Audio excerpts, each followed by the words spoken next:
coming? I'm Rob. I used to live here. For those of you who haven't seen Pig, we're going to be dropping a lot of spoilers, so go watch it and then come back. Or don't. Do what feels right to you. But really, you should watch Pig. It's so good. And it's an excellent example of how to bring a movie full circle and offer the audience a sense of closure. All right, we're going to go through the opening sequence. As we go, we're going to break down notable elements and the overall effect they have on the audience. And then we're going to show you the end sequence and analyze how the changes in these elements make us feel. We start with a close-up of Nicolas Cage washing a pan in the river.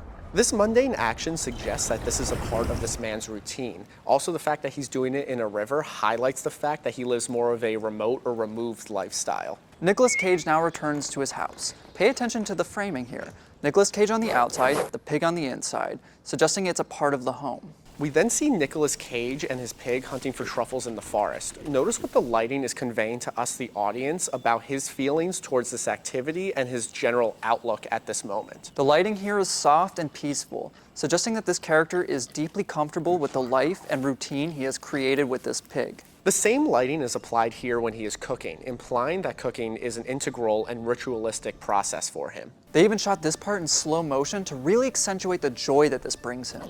So the first time that we see another person, he is kept outside of the house and framed off in a cage. This, combined with Nicolas Cage acting as a physical barrier between this outside person and his home, serves as a visual representation of Nicolas Cage's inner life. We are also introduced to the cassette tape. Nicolas Cage's hesitance to let it play implies that the person speaking is no longer alive.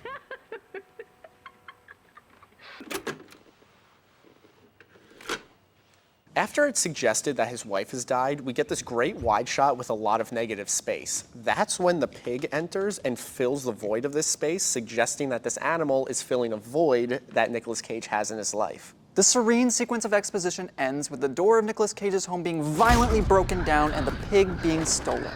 The world has literally invaded his space, taken what he loves, and then thrusted Nicolas Cage into the plot of this film.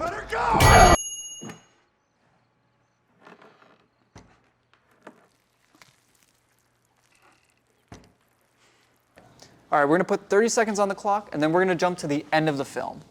All right, we're in a little bit of a hiatus here.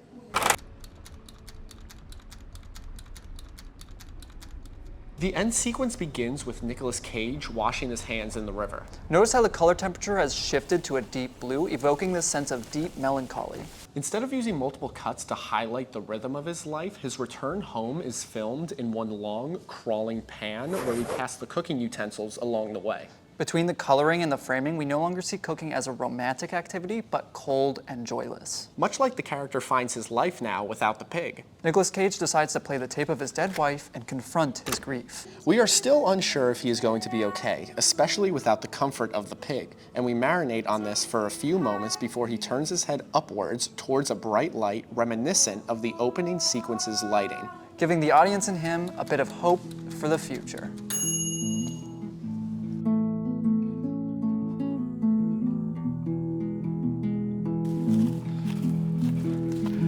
Well, this looks like a precarious spot. It's good to me. Whoa. All right, I'm gonna try for it. We're bouncing. It is a little bit bouncy. That'd be hilarious if like halfway through we just like collapse on this thing. I hope so. I hope so. I know. I hope that like that's the type of magic you can't plan in movies. If there's no kind of pratfall by the end of this, I will be very disappointed. I'm gonna be a little upset too. I know. All right, let's talk about Pig. Let's do it. So like everybody loves Nicolas Cage, but the thing of it is he's often seen as like the butt of a joke. Like there's that game that came out recently where they put Nicolas Cage into it as a joke. But the thing of it is it's like when he's in the right role, he can be gripping. In this, he's so sensitive and thoughtful and just incredible. I totally agree, and I think this movie actually works to subvert the audience's expectations of like what we've come to associate with Nicolas Cage. Like, you know, you'll see him in these like wacky movies, or even in Moonstruck, he's very over the top and flamboyant. And it's almost like while you're watching Pig, you're waiting for him to start freaking out or start beating somebody up or start kind of taking this movie in like a John Wick type of direction, you know, and it never does that, which is fantastic. And it's just the backbone of the entire film is his emotions. That's such a good point. What I love is like we start this film and we kind of see he's in a place of peacefulness, kind of like we're in right now. Yeah, yeah. And by the end of it, that same location is transformed through the color temperature, through the way it's shot, through the pacing of the cuts. It all is transformed by this powerful, this life-changing loss. I think this movie is a great lesson if you don't have a lot at your disposal, meaning like not a lot of actors or not a lot of locations, or maybe you only have a couple key props that really add to your set pieces. How do those elements change from the beginning of the film to the end of the film? Because again, characters are probably going to change from the beginning to the end. However, when you use the space and elements around you to also invoke that feeling of change, then the audience begins to feel like, oh, I'm not just watching a person go through something, I'm watching their entire world change around them, which I think is like a key element of storytelling. I mean, like, you think about it, this is one of those movies where it's so stripped down. Like, there's not a lot to it, where it's like we have a handful of really, you know, decent locations. A lot of it's shot in the woods. A lot of it's, you know, shot in a couple of restaurants. And then it really just comes down to a great script and a really great couple of performances. Him and Alex Wolff, who doesn't get enough, I think, attention in this movie as well.